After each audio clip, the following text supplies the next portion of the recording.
Hey everyone, welcome to study table. आज की इस वीडियो में हम सेल्स प्रमोशन एंड एडवर्टीजमेंट से रिलेटेड एमसीक्यूज डिस्कस करने वाले हैं, जिसका सोर्स है यूपीएच।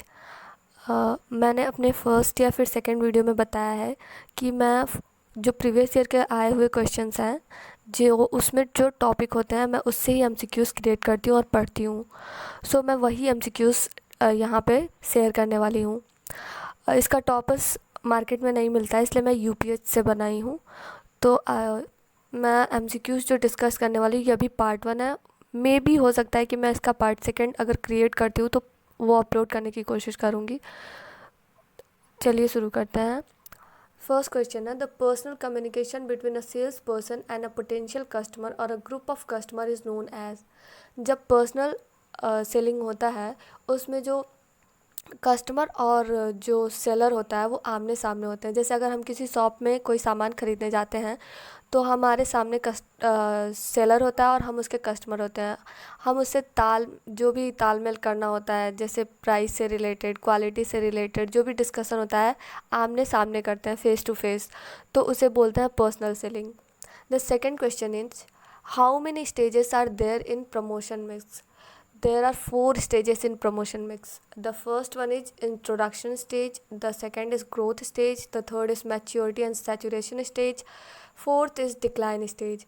फर्स्ट जो होता है इंट्रोडक्शन स्टेज, इस स्टेज में हम कस्टमर्स को अपने प्रोडक्ट के बारे में इंट्रोड्यूस करते हैं। अभी प्रोडक्ट अननोन होता है कस्टमर्स को। जैसे अगर कोई कंपनी न्यू प्रोडक्ट लॉन्च करती है तो वो प्रोडक्ट्स को कस्टमर्स से इंट्रोड्यूस करवाती है, फर्स्ट। सेकेंड होता है ग्रोथ स्टेज। जब हमारे प्रोडक्ट के बारे में कस्टमर्स को पता चल जाता है तो हम अपने प्रोडक्ट को कस्टमर्स के जब हमारा प्रोडक्ट जो होता है कस्टमर्स को इंट्रोड्यूस कर चुके होते हैं तो नेक्स्ट स्टेप होता है कि हम उन्हें अपने प्रोडक्ट के फ़ीचर्स बताएं, यूज़र्स बताएं कि उसमें क्या फ़ीचर्स हैं, क्या क्वालिटीज़ हैं, कॉम्पिटिटर्स से हमारा प्रोडक्ट कितना अच्छा है। वो होता है ग्रोथ स्टेज। थर्ड होता है मैच्योरिटी एंड सैचुरेशन स्टेज। इस स्टेज में हम क्या करते हैं कि ब्रांड लॉयल्टी क्रिएट करते हैं। ब्रांड लॉयल्टी वो होता है जब कस्टमर कभी भी मार्केट में सामान लेने जाता है तो वो दूसरे प्रोडक्ट के बजाय आपके प्रोडक्ट को ज़्यादा प्रेफरेंस देता है। तो वो ब्रांड लॉयल्टी क्रिएट करना ही होता है मैच्योरिटी या फिर सैचुरेशन स्टेज में। जैसे अगर हम मार्केट में जाते हैं तो अगर मैगी ख़रीदना होता है और ईपी भी अवेलेबल हो, अगर दोनों अवेलेबल है, दोनों पास में ही क्यों ना रखी हो, तो फर्स्ट प्रेफरेंस हम देते हैं मैगी को। ऐसा नहीं है मैगी को सब लोग देते होंगे, कुछ लोग होंगे जो ईपी को देते हैं। मैं मैगी को देती हूँ। अगर मैगी अवेलेबल नहीं है तो ही मैं ईपी को ख़रीदूँगी। अगर साइड में मैगी रखा हुआ है तो मैं वही ख़रीदूँगी, ना कि ईपी। तो वो ब्रांड लॉयल्टी क्रिएट कर चुका है। अगर मेरे सेंस में देखा जाए तो मैं कहीं भी जाऊँगी पहले मैगी ही ख़रीदूँगी, तब जाके अगर मुझे नहीं लगेगा कि वो अवेलेबल है तब जाके ही मैं ईपी ख़रीदूँगी। फोर्थ होता है डिक्लाइन स्टेज। इस स्टेज में हम अपने प्रमोशन एफर्ट्स को रिड्यूस कर देते हैं जब तक कि प्रोडक्ट के पास खुद ही सरवाइव करने का मतलब कोई चांस ना हो। तो जैसे कभी कभी होता है कि प्रोडक्ट अपने आप मतलब इतना अच्छा ब्रांड लॉयल्टी क्रिएट हो जाती है कि उसका प्रमोशन करो नहीं करो कोई इफ़ेक्ट नहीं पड़ता है। तो वैसे ही होता है डिक्लाइन स्टेज पे। अगर प्रोडक्ट खुद के चांस से सरवाइव करने लायक है मार्केट में तो ही वो चलता है, अनलेस वो डिक्लाइन हो जाता है। तो यही होता है डिक्लाइन स्टेज में। नेक्स्ट क्वेश्चन है, the first step in the process of personal selling is. Personal selling में फर्स्ट स्टेप जो होता है वो प्रॉस्पेक्टिंग मतलब आइडेंटिफाइंग द कस्टमर। इसमें टोटल कितने स्टेजेस आते हैं? इसमें टोटल 7 स्टेजेस आते हैं। First one is prospecting and qualifying, अपने बायर्स को आइडेंटिफाई करना, प्री अप्रोच करना। पहले उनको जैसे अप्रोच करते हैं कि हाँ वो इस चीज़ को ख़रीदें, उससे पहले जो हम रिसर्च करते हैं उनके बारे में, उसको बोलते हैं प्री अप्रोच। थर्ड होता है अप्रोच, फोर्थ होता है प्रेजेंटिंग एंड डेमोन्स्ट्रेशन। फिफ्थ होता है हैंडलिंग ऑब्जेक्शंस। प्रेजेंटिंग मतलब होता है कि जैसे हम कोई सामान बेचते हैं तो उन्हें फीचर्स बताते हैं। जैसे किसी शॉप में जाते हैं, अगर हम कपड़ा लेते हैं तो वो हमारे हिसाब से साइज़ दिखाते हैं, हमारे हिसाब से कपड़े की क्वालिटी, डिज़ाइंस दिखाते हैं, कलर्स दिखाते हैं। वो होता है presenting and demonstration. Handling objections, जब हम सामान देखते हैं तो कभी कभी हम बोलते हैं इसका कपड़ा सही नहीं है, इसका फैब्रिक सही नहीं है, तो उन ऑब्जेक्शंस को हैंडल करना। क्लोजिंग द सेल, सब कुछ जब हैंडल हो जाता है तो हम जैसे बोलते हैं ना कि क्लोजिंग द सेल का मतलब ये नहीं होता है कि सेल ख़त्म हो गया, उसका मतलब होता है कंफर्म करना कि कस्टमर को सामान लेना है कि नहीं लेना है। और लास्ट होता है फॉलो अप। अगर कस्टमर जो होता है वो सामान ले लेता है तो फिर उसके आगे भी, सेल के बाद भी बहुत सारी चीज़ें होती हैं, जैसे आफ्टर सेल सर्विसेज देना। कभी कभी हम टीवी खरीद के लाते हैं, अगर उसमें कोई प्रॉब्लम होती है तो हम दुकानदार से बोलते हैं, तो वो एक सर्विस मैन भेजता है और उसका वो सर्विस प्रोवाइड करता है, उसको ठीक करता है, तो उसको ही बोलता है फॉलो अप, मतलब आफ्टर सेल सर्विसेज अगर मोस्टली देखा जाए तो।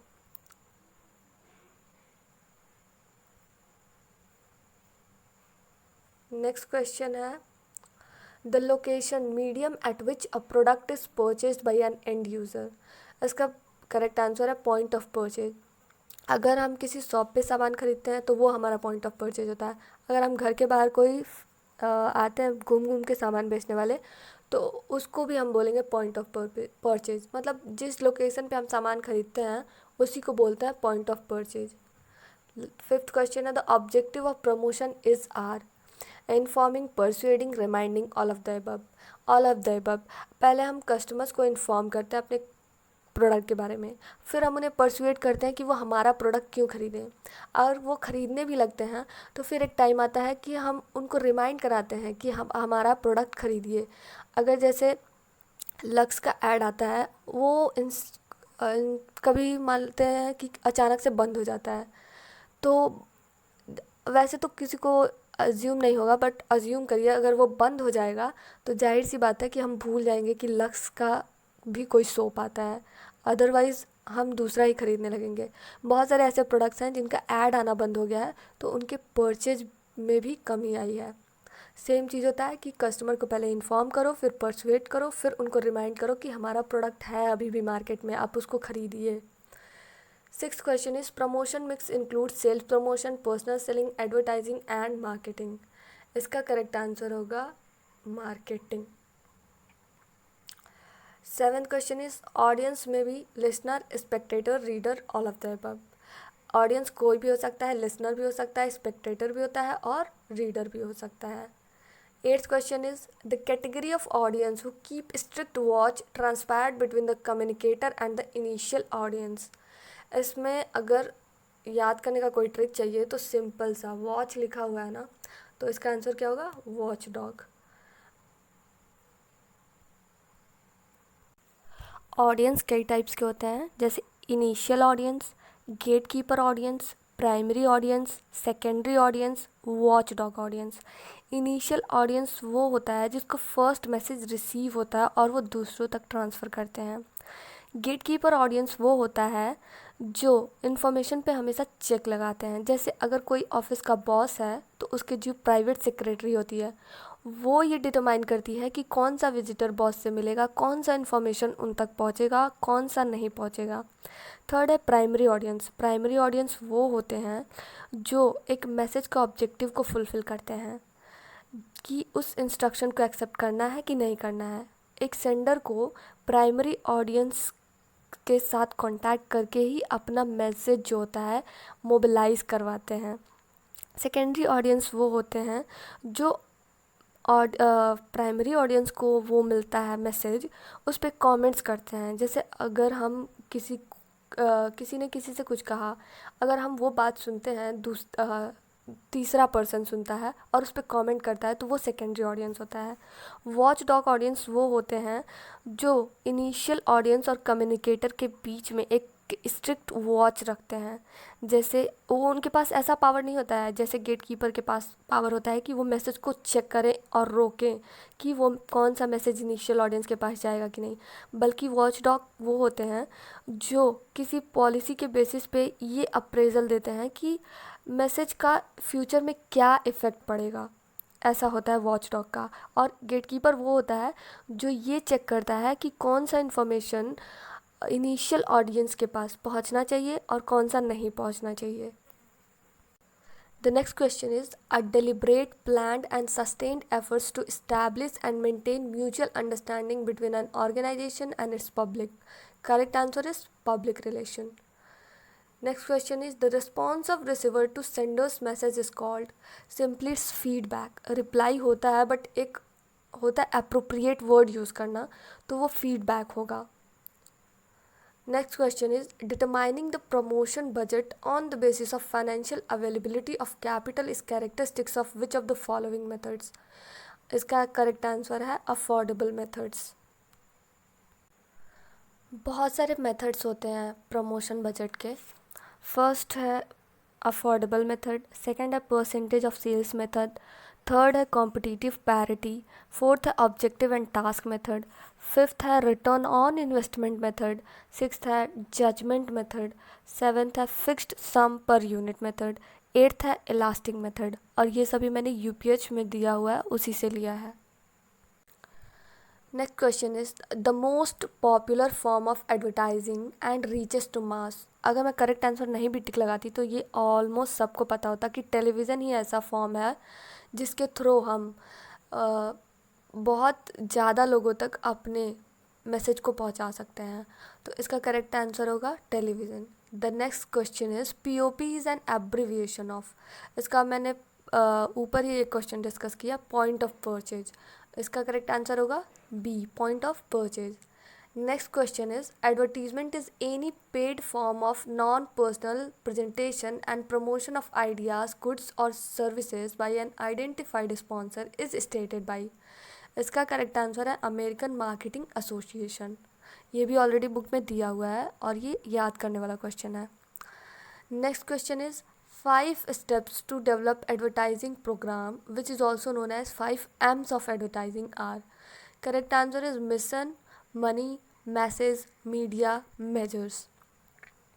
Next question is the positive feeling towards a brand and dedication to purchase the same product or service repeatedly regardless of deficiencies, competitors action or change in the environment. इसका correct answer है brand loyalty.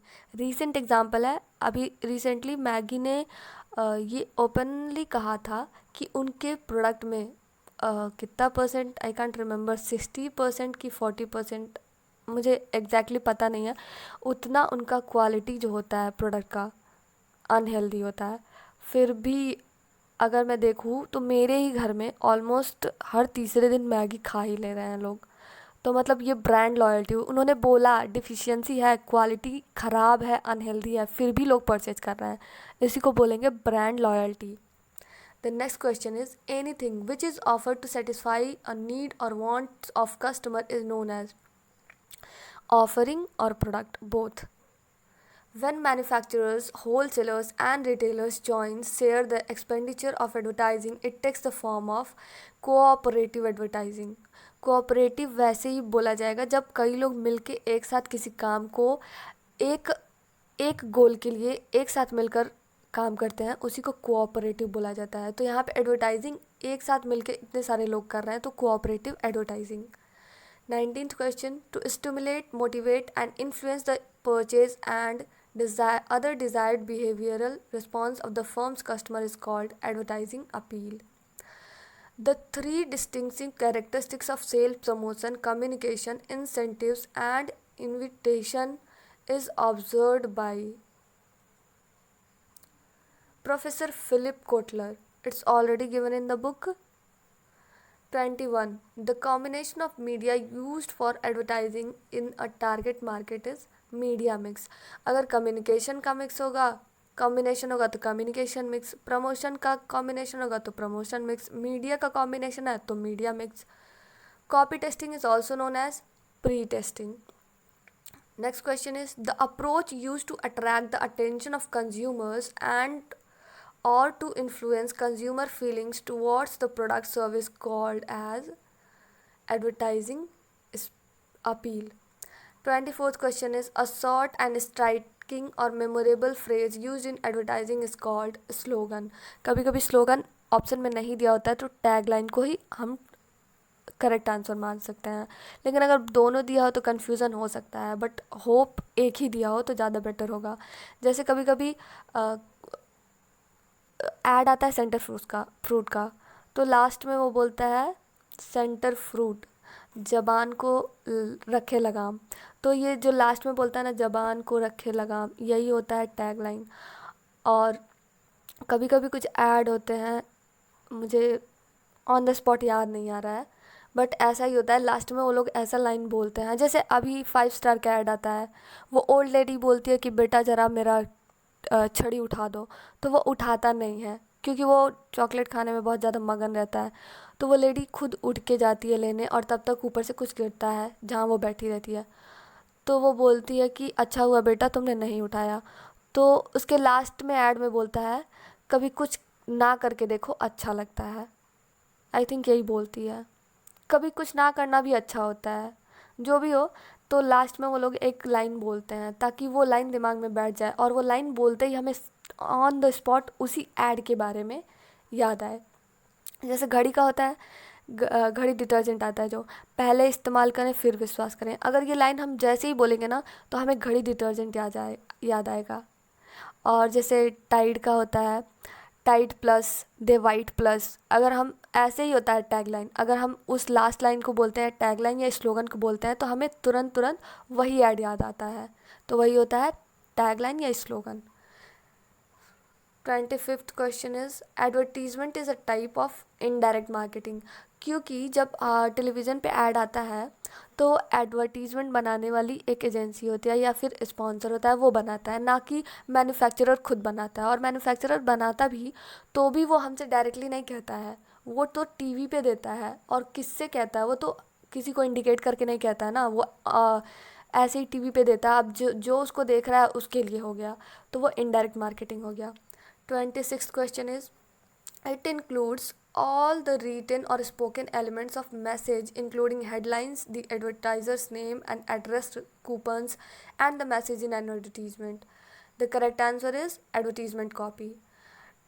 Last question is posters, advertising, boards, vehicles, advertising, electric display, neon sign, etc. are a type of both A and C. Outdoor advertising oldest form of advertising. अगर हम देखते हैं posters ये सब चिपकाए जाते हैं, कहीं पे पेस्ट किए जाते हैं, तो वो ओल्डेस्ट फॉर्म ऑफ एडवर्टाइजिंग है। और ये भी है कि वो आउटडोर है, इंडोर नहीं है, क्योंकि हमारे घर में नहीं होता है, वो बाहर होता है। कभी व्हीकल्स पे कहीं लगा होगा, रोड पे कहीं नियॉन साइन बना होता है, वो सभी चीज़ें होती हैं आउटडोर एडवर्टाइजिंग, और ओल्डेस्ट फॉर्म ऑफ एडवर्टाइजिंग है, पहले से ही चलती आ रही हैं ये। और ये steps in process of personal selling मैंने शुरू में ही डिस्कस किया है कि पर्सनल सेलिंग करने के 7 स्टेप्स होते हैं जो यहाँ पे लिखे हैं। अगर आप चाहते हैं उसको लिखना तो आप लिख सकते हैं, अगर बस पढ़ के छोड़ना चाहते हैं तो पढ़ के छोड़ सकते हैं। That's it for today. Thank you for watching.